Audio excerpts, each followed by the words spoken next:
செய்தி. வணக்கம். விவி செய்திகளுக்காக ஊர் செய்திகள் வாசிப்பது ஸ்பர்ணா. ஷோலிங்கர் அருகே நாராயண சுவாமி சித்தர் ஆலய கும்பாபிஷேகம் வெகு விமர்சையாக நடைபெற்று திரளான பக்தர்கள் கலந்து கொண்டு சுவாமி தரிசனம் செய்தனர். ஷோலிங்கர் அடுத்த கரைக்கல் கிராமத்தில் அமைந்துள்ள குன்றை கார்த்த குமரன் ஆலயத்தில் நாராயண சுவாமி சித்தர் ஆலய கும்பாபிஷேக பணிக்கு ஏற்பாடு செய்யப்பட்டது. இதில் வேத பண்டிதர்கள் யாகசலம் அமைத்து கோபூஜை, கணபதி பூஜை மற்றும் பூர்ணாகிதி உள்ளிட்ட சிறப்பு யாகங்கள் செய்து மங்கள வாத்தியங்கள் முழங்க கலசத்தில் உள்ள புனித நீரை ஊற்றி நாராயண சுவாமி சித்தர் ஆலய கும்பாபிஷேக விழா வெகு விமர்சையாக நடைபெற்றது.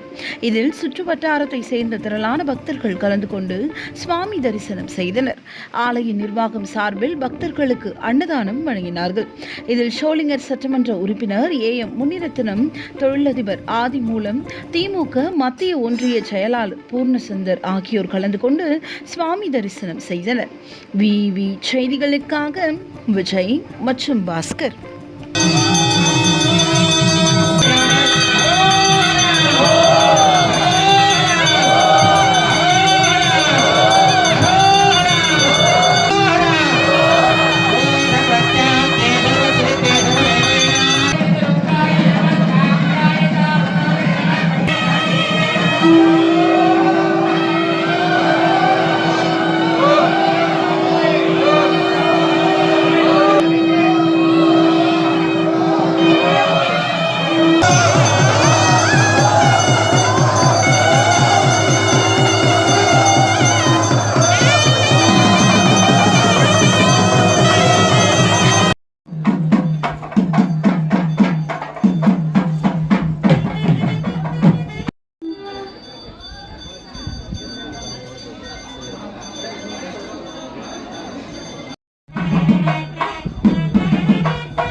कृष्ण